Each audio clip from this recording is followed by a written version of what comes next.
Hey guys, welcome back to the channel and welcome to the 20th of the month, which is our Oh So Inspired collaboration together. If you're not familiar with the collaboration, it is run by Call Me Crafty Al, and every month we're inspired by a member of the team and we do a riff on one of their cards. And this month we are inspired by Lynn of LV Handcrafted. And Lynn has been really a outstanding member of the crafting community. She's created a really nice Facebook space for people to share whatever projects they want to create and does a bunch of giveaways and has Saturday live streams. So Lynn does a bunch of awesome stuff. So I would definitely recommend checking out her channel, which is down below in the description box, as is the playlist for all of us. So you can just click on through and see what everybody was inspired by. So you may or may not know that Lynn works with Not Too Shabby a lot, and one of her recent collaborations was a snow globe die set, and it was bundled with this paper, so I thought it would be perfect thing. And Lynn's always impressed me as someone who really is good at showcasing products, so it seemed only fitting that we would showcase a product that she was involved with. So, um, and she's done a bunch of dies with Jamie over Not Too Shabby, so if you're interested in that kind of stuff, feel free to hop on over to her website, or I should say, to lvhandcrafted.com, and she's got links to all of her stuff, like, or her channel. All that stuff's linked below, if I remembered. Anyway, so what I thought would be fun would be to work on one of her cards that was a not too shabby project, and it's on screen now. And the thing I really liked was the use of craft, but also sort of creating some smaller frames within frames. So I thought that was a really cool technique. So we are going to do a riff on that, only not with a person. But since this is snow globe paper, I thought one of these snow globe-ish scenes would be great. Just starting with everyone's favorite, a A2 top fold. This one is out of craft. And I'm just going to put a cream piece on the inside. I'm not really, I may decorate this, we'll see. But the craft I'm using is relatively thin, so I like adding a piece both because it's easier to write with, but also there's some actual benefits to stability.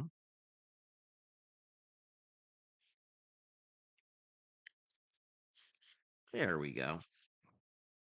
And I really appreciate that Not Too Shabby always, well, not always, but often will do coordinating die cuts, and you get a huge amount in one of these ephemera packs, so I'm always a fan of that.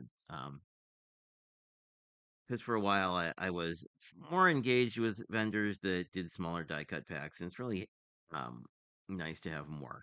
Anyway, one of the key features, at least to me, of this card was a larger than normal matting layer. So this is actually 5 by 3 3/4, so that we're going to get a better, well, larger border of craft. So lining this up will be a little different than normal because of that. So I'm just going to hope that we do a good job. There we go.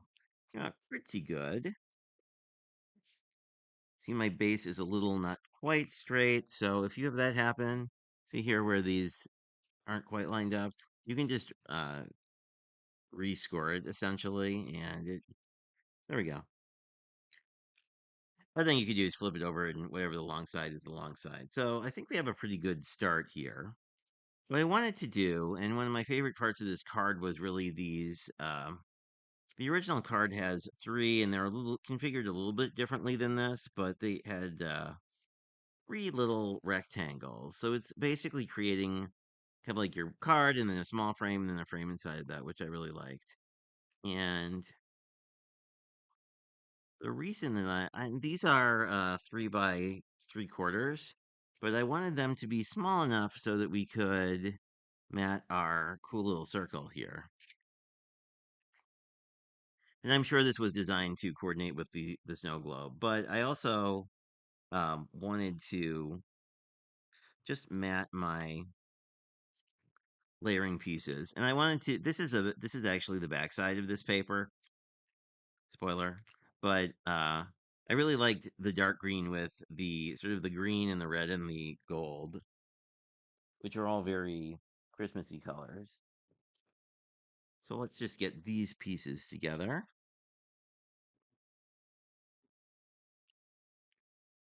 I don't really want a big border here, so I'm just gonna float it a little bit, but not a lot. Just so we see a peak of our craft, because craft is the best color ever, and why would we not want more of it? And luckily, this paper on not the tree side, but the snowflake side is pretty non-directional, so I think we can take a few liberties in getting this together.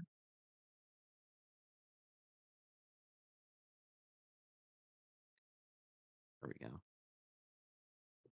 Just giving this a moment to glue. I think I'm going to actually pop those up just to give this card a little bit more dimension.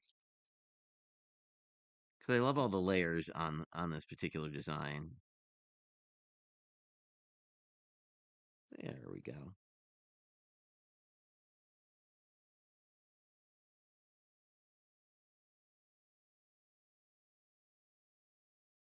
There's that. So basically, we're going to have our three layers in the middle. I think these would be more fun if we pop them up on foam tape. So let me grab some here quick.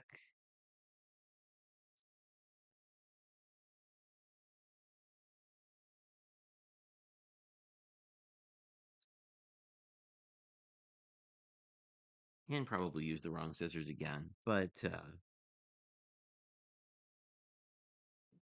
let's just put this in the middle. Actually, I probably want to cover most of this layer. So I'm going to cut off another little chunk. Because we really don't want like a saggy card. We want it to be well supported.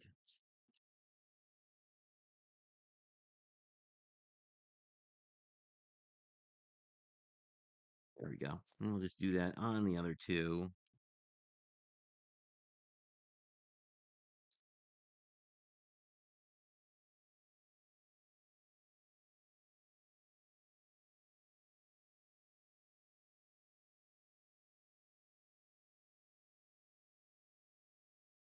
Almost. Didn't center it again. There we go.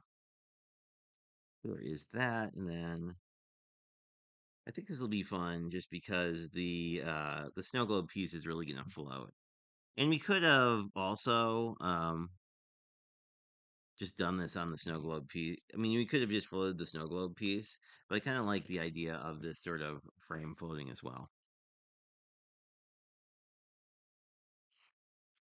So let's figure out about where we want these in what order, because I probably want to put the top and bottom one on first, and then we can take our middle one. Yeah, so I think about like that is going to look good. Let's just grab off our top one. And conveniently, that's the one with a single piece of a release paper. Going to not fully push this down. That way, if we need to move it around, it'll be pretty easy. But once you push this stuff down, it's pretty not repositionable unless it's one of those special repositionable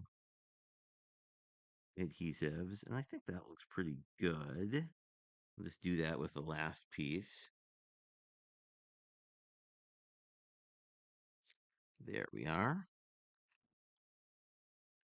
There we can see then we have, I think that looks pretty nice. So now I will just push down to make sure the tape is fully adhered. And we are pretty close to done on this card. What we need to do is glue this on. And I thought I would sort of do a homage to the original card here and allow this snow globe piece or this vignette or whatever you want to call it to just kind of hang off the top and bottom a little bit. And but the rest of this I think I will get here. The original piece did have a nice little flag, and I think what I'm going to do is use a little bit of my excess paper because I had this left, and I think what we can do is do a little flag on the inside. I've been really, and what you can do to do these is you can just cut in the middle and then cut up to it. But I've really been liking just sort of cutting these off diagonally, and then you don't really have to worry about lining up the piece in the middle. And I like that the sort of the diagonal sort of makes, goes along with creating a large area on the inside. So I'm going to do that.